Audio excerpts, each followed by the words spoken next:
Boa noite, Laura. Boa noite, Ronaldo. Boa noite, Sandy e Caro. Alguém liga aí, por favor, o áudio para confirmar se está funcionando? Boa noite, professor. Tudo certo? Tudo certo. Ouvindo vocês em alto e bom som. Hoje está funcionando. Boa noite.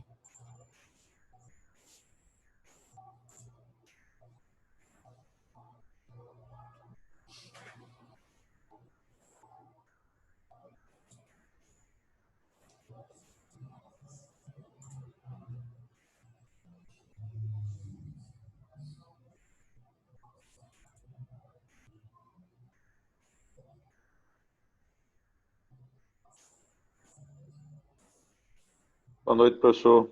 Boa noite, turma. Boa noite, Henrique. Primeiramente, parabenizar vocês hoje, né? 11 de agosto é o Dia do Estudante, então estão todos de parabéns, né?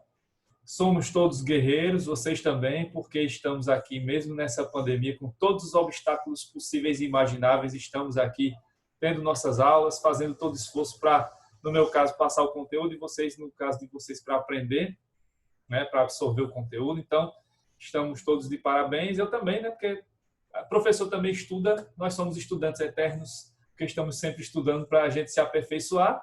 Hoje também é o dia do advogado, então vale a homenagem aí para todos os meus amigos e amigas que são professores de vocês também e professoras que são advogados, né, também incluído aí. Então hoje é um dia bem especial e é o dia, né, que a gente comemora no direito, porque vocês, né, têm o dia do estudante, mas hoje também é um dia especial para o estudante de direito, né, porque o 11 de agosto sempre foi uma data especial para os estudantes, né, tanto é que o centro acadêmico da Faculdade do Largo São Francisco, lá em São Paulo, é o Centro Acadêmico 11 de agosto. Né? Então, tem uma data especial, aí, uma data emblemática. Não é feriado, mas estamos aí. Né? Vamos internamente, né? Pela pandemia não dá para comemorar, né? Mas de maneira mais efusiva, a gente comemora internamente esse dia e quando passar a pandemia a gente comemora melhor.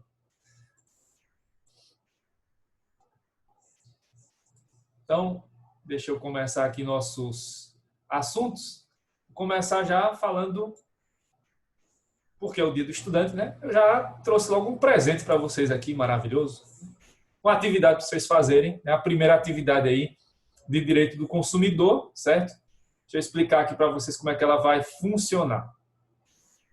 Bom, então, nesse período em que nós estamos com atividades remotas, todas as nossas atividades são feitas dessa maneira, né? Então, eu vou passar para vocês, como eu tinha já falado na primeira aula, né, 3 exercícios que vocês vão responder aí durante esse primeiro bimestre, né, para a primeira prova.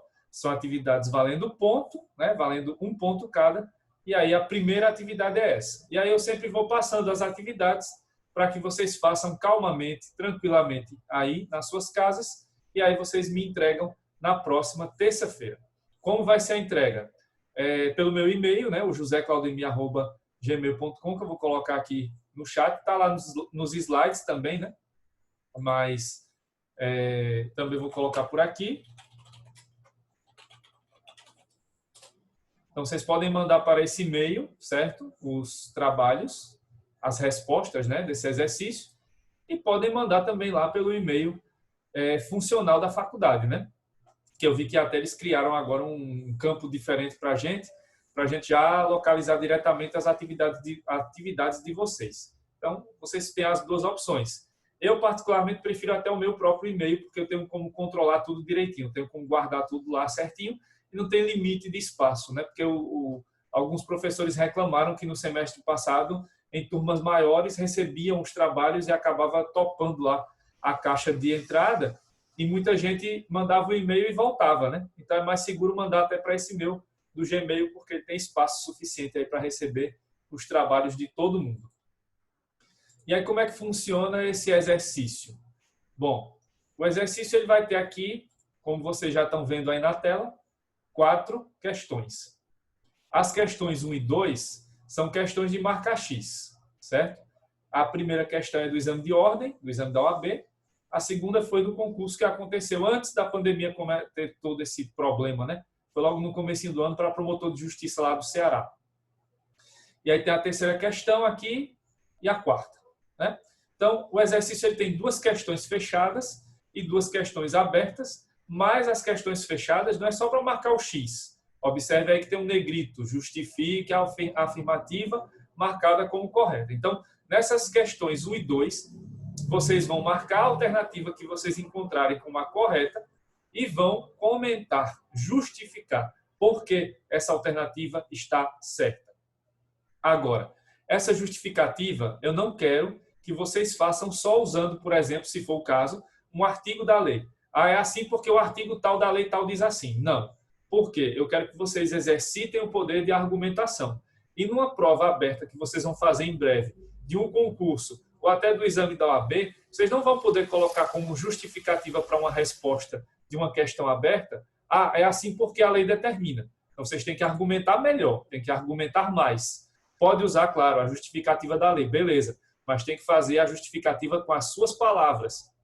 Se quiser, pode usar até citação também de algum autor, mas não é para colocar só copia e cola o texto da lei, copia e cola a citação do autor, não é para escrever com as suas palavras. Eu quero ler o que vocês sabem sobre o assunto, certo? Então, essa observação vale para a questão 1 e para a questão 2. Vocês vão marcar o X aí na alternativa correta e vão justificar por que essa alternativa está correta, certo? Não precisa, claro, escrever um livro de direito do consumidor. Seja claro, seja objetivo, já vale a resposta. Na terceira questão, vocês vão ver que tem um trecho de um julgado aqui do STJ de 2010, da ministra Nancy Andrighi. Então, eu quero que vocês comentem com as palavras de vocês o que tem aqui nesse trecho do julgado que eu selecionei. Se vocês quiserem ir mais além, pode pegar o julgado, tem aí qual é, né? O recurso especial, pode ler lá, ver mais argumentos, mas a base para a resposta é esse trecho que eu selecionei. Vocês vão ler o trecho e, com base nele, vão fazer a argumentação. E a quarta e última questão, aí já para vocês escreverem, explicarem com as suas palavras de que maneira o princípio da liberdade pode ser expressado no direito do consumidor a partir da perspectiva do fornecedor empresário e da perspectiva do consumidor. Fato que a gente vai ver daqui a pouco aqui. Mas aí também nessas questões abertas, não é para copiar e colar o que eu vou colocar dos slides, não é para copiar e colar o que você encontrar de algum autor, é para vocês escreverem com as palavras de vocês, certo? Justamente porque é essa forma que eu tenho de medir, né, como é que vocês estão com relação à questão da argumentação. E a argumentação é essencial para que vocês, né, já aprendam como argumentar de maneira correta agora, para que vocês tenham um bom desempenho daqui a pouco na prova da OAB e tenham um bom desempenho daqui a pouco nas provas de concurso, certo? Então, a ideia é essa, é fazer com que vocês desenvolvam essa questão da argumentação. Nas 4 questões tem que justificar a resposta, certo?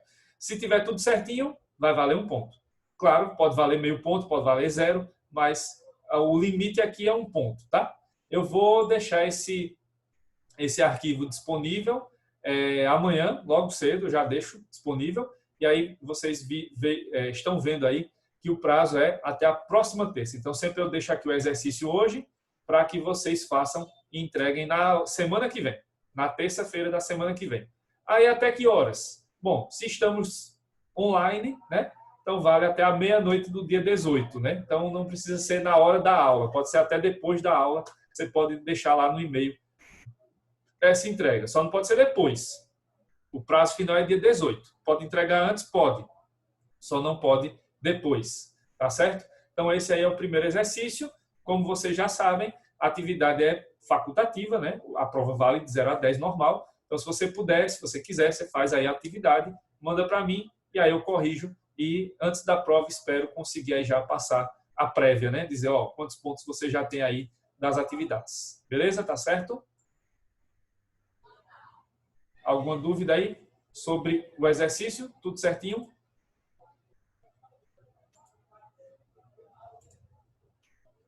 Vocês observaram que no exercício eu já vou colocando questões que eu já falei aqui, pontos que eu já falei, e alguns pontos que eu ainda não falei, porque a ideia é essa mesma de até passar assuntos que vocês ainda não viram, que vocês já vão estudando, é melhor que vocês já vão sabendo, né, sobre a matéria quando eu for falando dela aqui nas aulas, certo? Pois bem, então a gente vai agora para a segunda parte, né, do nosso segundo assunto nosso aqui. Já finalizamos as noções gerais, já vimos aqui os pontos principais sobre direito do consumidor, né, os pontos mais gerais.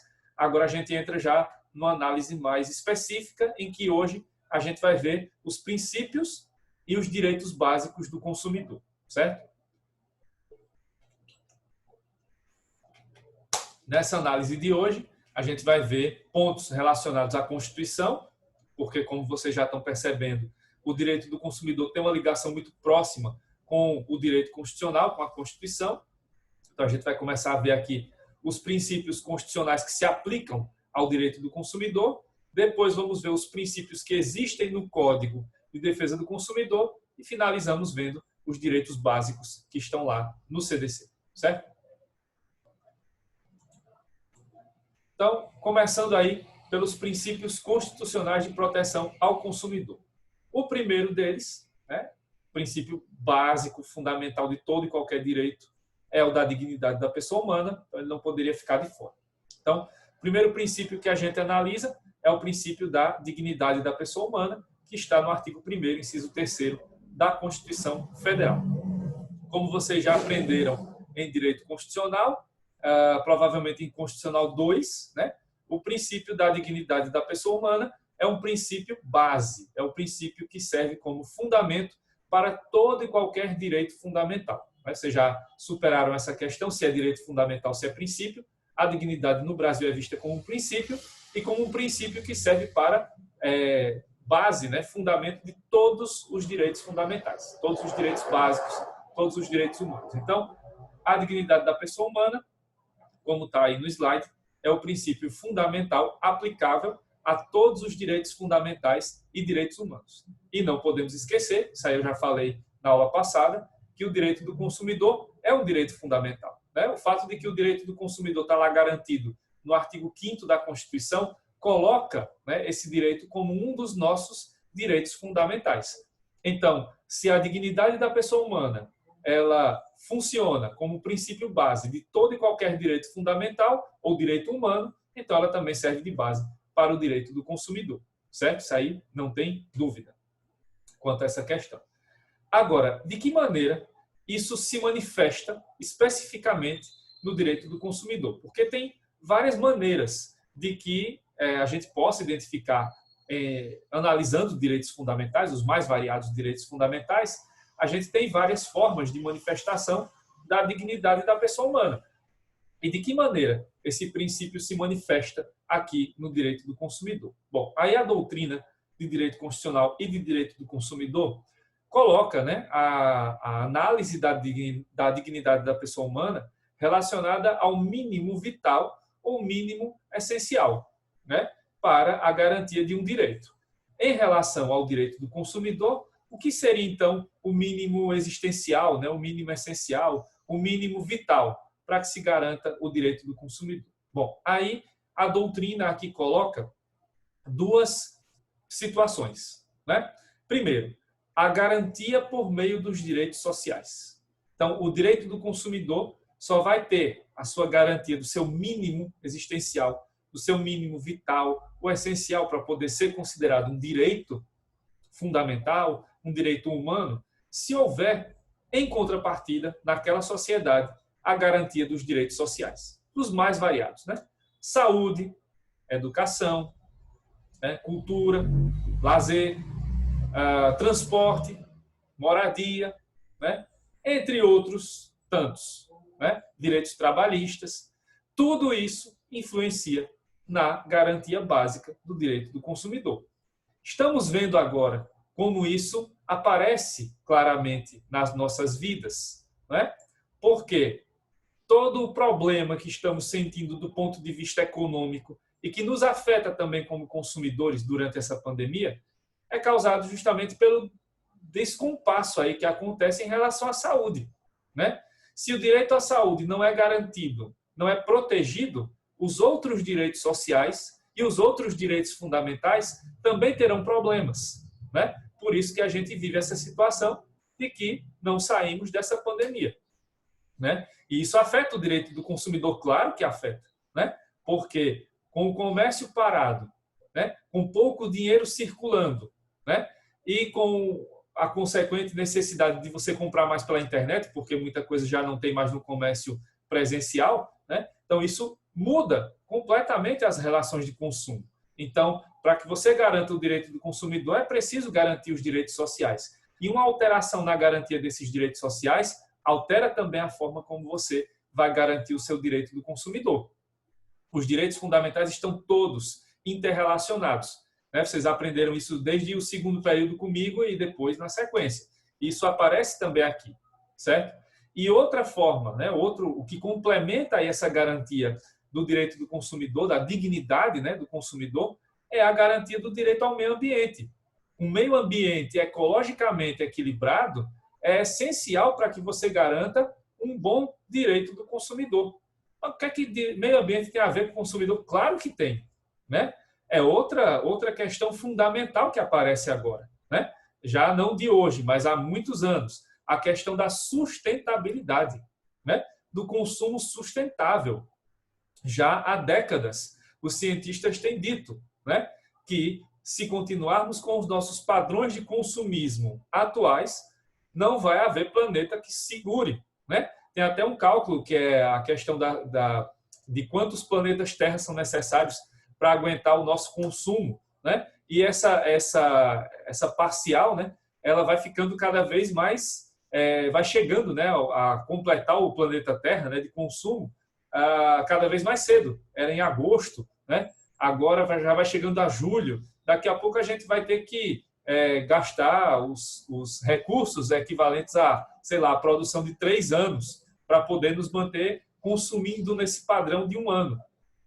Porque o nosso consumismo tem sido cada vez mais exagerado. Como eu já falei aqui em outras aulas, né? A gente não tem mais a moda da estação, a gente tem a moda da semana, né? Nas lojas de fast shop, né? Nas lojas que vendem aí roupas de maneira mais acelerada, você tem agora uma coleção por semana, né? Não tem mais uma coleção primavera, verão, outono, inverno. É a coleção semanal. Toda semana tem uma nova coleção. Então, se a gente mantiver esse padrão, qual vai ser o planeta que vai sobrar, né?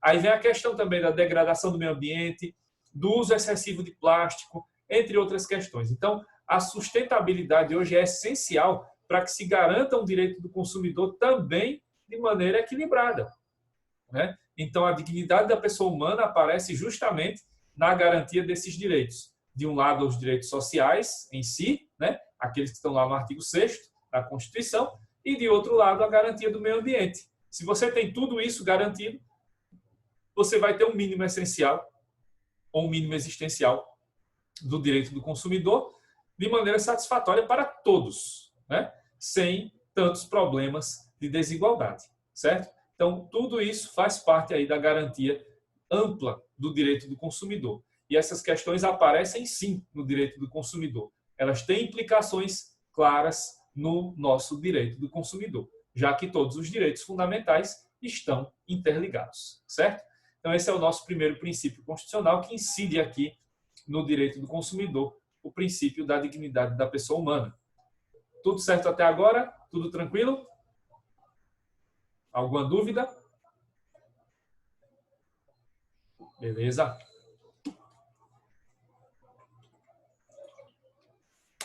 Temos, então, o segundo princípio constitucional, o princípio da liberdade. Bom, aqui a gente vê, né, segundo a doutrina de direito do consumidor, a gente visualiza o princípio da liberdade sob 2 perspectivas, certo? Por 2 lados. Pelo lado do fornecedor, ou seja, do empresário, do comerciante, né? Ou do produtor industrial, agrícola, enfim. E o outro lado, que é o lado do consumidor. Então, tem as 2 faces, né? E com isso a gente já quebra o mito de que o direito do consumidor só valoriza o consumidor. Calma, né? O direito do consumidor, como eu já falei na aula passada, ele reconhece essa relação jurídica e valoriza, né, mais a questão do consumidor, porque essa relação é desigual. Mas isso não quer dizer que o fornecedor não é lembrado, né?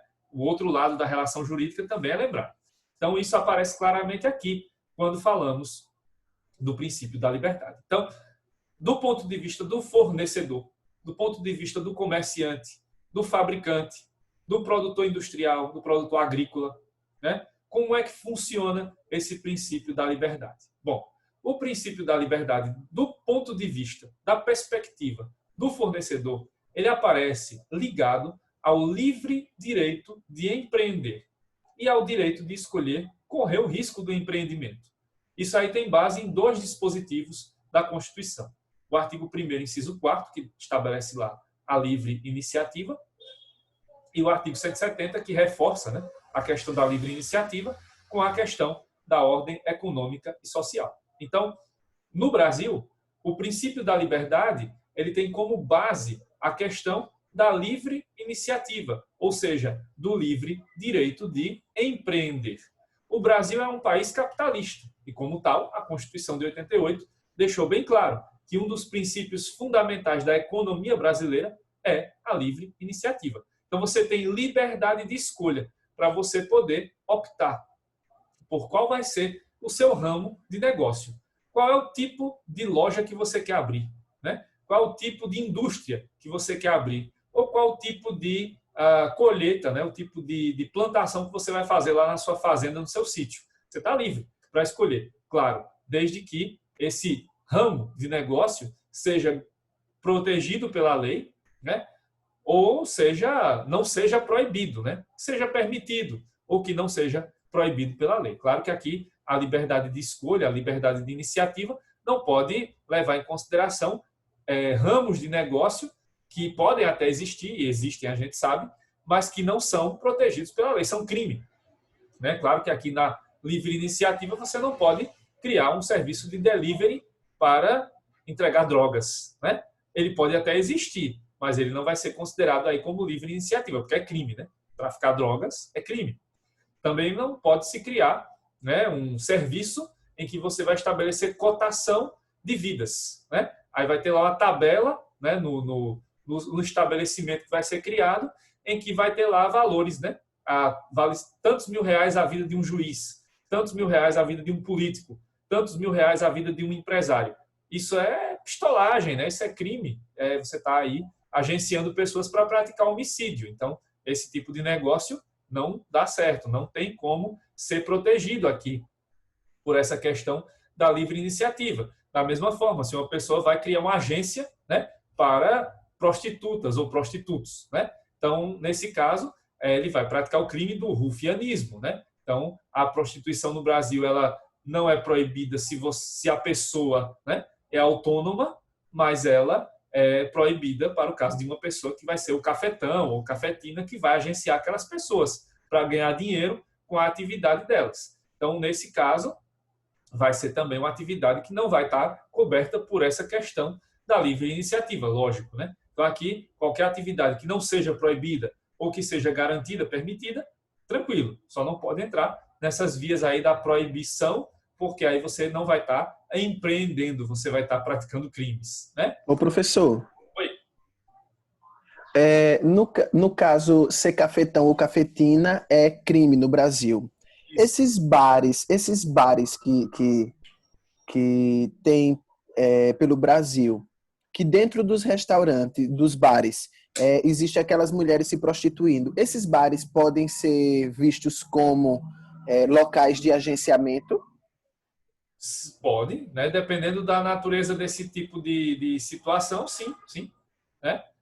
Claro que aí vai ter a definição do direito penal para como é que se configura o crime, mas se o objetivo é claro ali de agenciar essas pessoas e se o dono do restaurante, por exemplo, ou um agente, né, do restaurante lá está ganhando dinheiro com isso, claro que é um agente de prostituição. Então aí ele acaba entrando no que a gente chama popularmente de cafetão, cafetina, e aí gera a situação de crime, né? Então, esse caso aí, mesmo sem ter o nome lá, né, do prostíbulo, mas acaba sendo, né, um caso de agenciamento de prostitutas, ou prostitutos, que sejam. Então, pode se configurar também, né? E aí não entra na nossa livre iniciativa daqui, né? Aí é outra forma que não entra nessa proteção constitucional, porque é crime, né? E aí, sendo crime, vai ter que ser punido da maneira que o Código Penal lá estabelece, né? Certo? Então, do ponto de vista do fornecedor, aqui tem essa questão da liberdade. Então, a liberdade para o fornecedor é ter essa garantia de que ele é livre para escolher qual é o ramo de negócio que ele quer fundar, né, que ele quer criar. Ele quer abrir uma startup, né, já usando a linguagem do século XXI, ele quer abrir um escritório comum, ele quer abrir uma faculdade, né, ele quer abrir uma loja de cosméticos, né, ele ou ela. Enfim, essa área de negócios vai ser escolhida livremente, deve ser assim, né? Claro que não vai entrar nas questões de crime, que a gente até já viu antes também, cartel não pode, né? A compra excessiva, né, de empresas por outras, que pode configurar um trust ou uma holding, né, que pode gerar problemas, né, quanto à concorrência. Isso também pode gerar problemas aqui administrativos, e aí entra o CAD, né, aquele órgão do governo que eu já falei aqui, que pode interferir, né, para regular a concorrência, a livre concorrência. Então, a livre concorrência é uma garantia e ela vem para o fornecedor por conta desse princípio da liberdade, certo?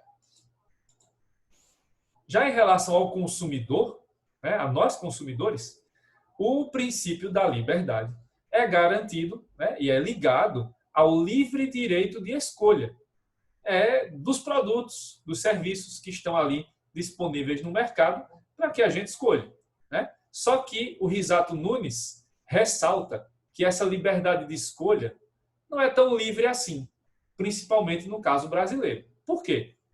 Porque essa liberdade de escolha aqui, ela leva em consideração a soma de dois fatores, que são o querer e o poder, que é a chamada escolha com possibilidade de aquisição. E não podemos esquecer que o Brasil é um país que tem milhões de pessoas pobres, milhões de pessoas que vivem na miséria, né? Então, muitas vezes, a gente quer adquirir o produto ou serviço, mas muitas vezes o brasileiro não pode, porque não tem dinheiro, né? Então, o livre direito de escolha existe para o consumidor, mas nem sempre esse direito vai ser tão livre assim, porque há aqui nessa liberdade a soma, a conjunção desses fatores, o querer e o poder. Eu quero, mas eu posso comprar, né? Eu quero, mas eu posso adquirir aquilo, né? E isso também aparece para a própria classe média, porque a gente sabe que na variedade de produtos e serviços que a gente tem à nossa disposição, existem categorias de produtos, né? Por exemplo, você vai comprar um carro, mas você pode comprar qualquer carro? Você vai poder comprar uma Ferrari de R$1 milhão? Eu posso até querer, mas eu tenho dinheiro para comprar essa Ferrari de R$1 milhão? Não tenho, né? Bem que queria ter, mas não tenho. O professor não vai chegar a isso, né? Não tem esse dinheiro todo. Então, não dá para comprar a Ferrari. E aí? Eu posso comprar um carro? Posso, mas não vou comprar a Ferrari. É o querer e o poder, né? Então, eu vou escolher dentro das minhas posses, né? Dentro das minhas possibilidades, dos meus limites, eu posso escolher entre carros, né, daquele valor X que eu tenha dinheiro para comprar, ou que eu tenha crédito para fazer lá o financiamento, né? Porque a maioria dos brasileiros não tem dinheiro para comprar um bem à vista, né? Uma casa, um carro, a não ser que você seja aí da família presidencial que está podendo comprar tudo à vista, né? Desde antes de ser presidente ou senador, enfim, entre outros, né? Então, o querer e o poder ele entra aqui na liberdade de escolha do consumidor. Até quando você vai ao supermercado, tem várias opções de macarrão, várias opções de arroz, várias opções de, né, leite condensado, de creme de leite. Mas você vai poder comprar qualquer um deles, depende do seu orçamento, né? E agora, ainda mais, né, as pessoas que estão vivendo com auxílio emergencial, R$600 é um valor suficiente para fazer uma feira, né, daquelas de encher o carrinho? Claro que não é. Então, eles estão tendo que fazer muitas escolhas, porque eles têm o querer, mas não têm o poder, né? A fome bate à porta, né? A fome chega, mas ele pode comprar o que ele quer para comer e saciar sua fome? Nem sempre. Então, para que o consumidor exerça essa liberdade de escolha, ele tem que ter essa conjunção, né? Essa conjugação de fatores, o querer e o poder. Querendo e podendo, ele vai longe, mas com o querer, sem o poder, sem um poder aquisitivo, ele não pode ir muito longe. E muitas vezes as pessoas pobres ou miseráveis não vão ter nem como escolher, nem como exercer essa liberdade, porque só vão ter a vontade, o querer, mas não vão ter o poder aquisitivo mínimo necessário para adquirir aquele produto ou serviço. É aí que entra, né, continuando nessa análise, né, o oposto da liberdade é a necessidade. Então, para o consumidor, né, principalmente quando se fala do consumidor mais pobre, das pessoas mais pobres ou miseráveis, vamos ter a necessidade, o querer, sem o poder. E aí o que fazer? Bom, aí existem alternativas. E a principal delas sempre foi, ao longo da história, a possibilidade de intervenção do Estado no domínio econômico para garantir aquilo que não é possível de ser adquirido pelo consumidor. São as situações extremas, as pessoas passando fome. Você vai esperar que a pessoa morra de fome, né? Porque ela não pode pagar por um saco de arroz, 1 quilo de arroz, 1 quilo de feijão? Não, o Estado tem que vir aqui e tem que intervir. E de que maneira ele pode fazer isso? Aí tem 2 formas. Uma, distribuição de produtos e serviços gratuitamente ou a preços abaixo dos preços de mercado, né? Então, o governo pode fazer lá as cestas básicas e doar, né? Ou ele pode criar mecanismos para vender essa cesta básica ou esses produtos a preços bem baixos, né? A preços abaixo dos preços de custo, inclusive, né? Que aí o governo vai dar o subsídio para poder garantir essa venda, essa aquisição, né, desses valores pelas pessoas que tenham um mínimo de poder aquisitivo. E a outra forma de intervenção é o estabelecimento de restrições ou determinação de preços máximos, tabelados ou não, para a venda de determinados produtos ou serviços. Isso aqui no Brasil já foi muito comum, tabelamento de preços, congelamento de preços, em épocas em que o Brasil vivia altos índices de inflação, mas hoje você tem uma restrição a essa forma, né, de intervenção, porque se considera que é uma intervenção excessiva do Estado. Então, você observa isso hoje só no caso, por exemplo, de medicamentos controlados, né? Aqueles medicamentos de uso contínuo, medicamentos que são para determinadas enfermidades. Aí o governo estabelece determinados preços padrão, né, para garantir a aquisição desses valores pelos cidadãos que, né, precisam ter acesso a esses medicamentos, não têm dinheiro para isso. Antigamente havia, alguns anos atrás, a farmácia popular, né, que até distribuía remédios gratuitamente. Você tem hoje distribuição ainda de medicamentos gratuitos nas farmácias dos postos de saúde, mas com o fim da farmácia popular, hoje o que você pode ter, no máximo, é essa restrição aí de um valor X, né, para um determinado medicamento, para garantir o acesso desse medicamento às populações mais pobres. Então, é possível, então, que o governo, né, que o Estado, assuma essa função aí para suprir essa necessidade, o querer sem o poder. Aí, nesses casos extremos, o Estado geralmente vai fazer alguma intervenção para que se garanta, pelo menos, as necessidades básicas desse consumidor, que, claro, não vai ter esse princípio, né, da liberdade totalmente garantido, né? Porque o ideal era que ele tivesse condições mínimas, pelo menos, para escolher. Nem que fosse um produto ali, né, de, não vamos dizer de mais baixa qualidade, mas um produto mais popular que pudesse suprir as necessidades dele, né? Mas o ideal era que todo mundo tivesse o acesso, né, a produtos de boa qualidade e de preço justo, né? Para que todo mundo pudesse aí, como consumidor, exercer esse princípio da liberdade, ter esse princípio realmente concretizado aqui no direito do consumidor, certo? Deu para entender aí o princípio da liberdade?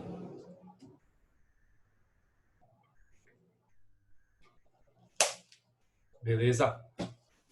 O terceiro princípio é o princípio da igualdade. Aqui, o que é necessário falar, na verdade eu já falei até um pouco desse princípio na aula passada, quando eu falei das inovações do CDC. Quando eu falo do princípio da igualdade aqui, o que é mais interessante, né, é que aqui no direito do consumidor, esse princípio ele tem uma visão mais ampla, né, ele tem uma determinação mais ampla, porque aqui nós temos o sentido material somado ao sentido formal, para que finalmente se concretizem aqui os ideais de justiça e equidade, certo? Então, o princípio da igualdade aqui, ele é a base, né, para o direito do consumidor, a base, inclusive, de interpretação do Código do Consumidor, já que se reconhece que, no caso do direito do consumidor, nós temos a relação desigual entre fornecedor e consumidor. O fornecedor sempre tem uma posição muito mais privilegiada do que o consumidor, então vem a igualdade material por meio da lei, por meio do Código do Consumidor, para garantir que essa relação vai chegar mais próxima da igualdade lá no momento de aplicar o direito do consumidor. E, claro, Aqui deve-se levar em consideração que a maioria dos consumidores brasileiros é pobre, como eu falei agora há pouco, mas, claro, não é por isso que vai ser aceitável que nossos produtos e serviços devam ter baixa qualidade. O ideal aqui é que você encontre o equilíbrio, né, entre a qualidade e o preço justo. Então, os produtos têm que ser de boa qualidade e com preço justo, né? Não pode ter aí um preço abusivo, extorsivo, só porque tem uma qualidade melhor, e não pode ter uma qualidade pífia, né, sem qualidade nenhuma, oferecendo riscos, inclusive à saúde dos consumidores, porque é mais barato. Não, isso aí não deve acontecer, certo? Então, não tem muito o que falar sobre a igualdade, porque já tinha falado antes, e esse princípio já é mais do que conhecido também de vocês, né? E a ideia aqui é basicamente a mesma, né, do que se tem lá da igualdade material do próprio direito constitucional, certo? Em relação ao princípio da solidariedade, né, que está lá no artigo 3º, inciso 1º da Constituição, aqui nós temos uma visão, vamos dizer, idealista, de certo ponto também otimista, né, sobre o direito do consumidor e sobre qual é o papel aqui que deve ser exercido entre fornecedores e consumidores numa sociedade que se preze. O princípio da solidariedade aqui no direito do consumidor, ele se manifesta ou deve se manifestar representando o dever ético de assistência entre as pessoas na medida em que estas são parte do todo social. Então, o que quer dizer isso? Deve-se considerar que na sociedade cada pessoa possui um papel específico segundo a ideia de divisão social do trabalho e que, por isso, todos devem exercer o dever de solidariedade para que as necessidades de cada um sejam supridas pelo trabalho e pelo consumo de bens, produtos e serviços necessários à sobrevivência e convivência das pessoas em sociedade, respeitando-se a dignidade da pessoa humana. Tudo isso é um discurso muito lindo, né? Maravilhoso. No mundo ideal, todo mundo deveria ser solidário um com o outro, né? Todas as pessoas deveriam ser solidárias umas com as outras, né? E isso passa, no caso específico do direito do consumidor, pelo fato de que o fornecedor deve agir de maneira honesta, com boa fé, né? Em relação ao consumidor. Não deve enganar o consumidor, né? Em caso de dificuldades do consumidor de interpretação, né? Porque há muitas coisas complexas, o fornecedor tem que explicar, né? Tem que deixar bem claro, tem que dar informações claras para o consumidor sobre aquilo que está sendo comercializado. E do ponto de vista do consumidor, o consumidor também tem que agir de boa fé. Tem que comprar aquele produto e só vai trocar se realmente houver necessidade, não porque ele não gostou, mas porque realmente o produto apresenta algum problema.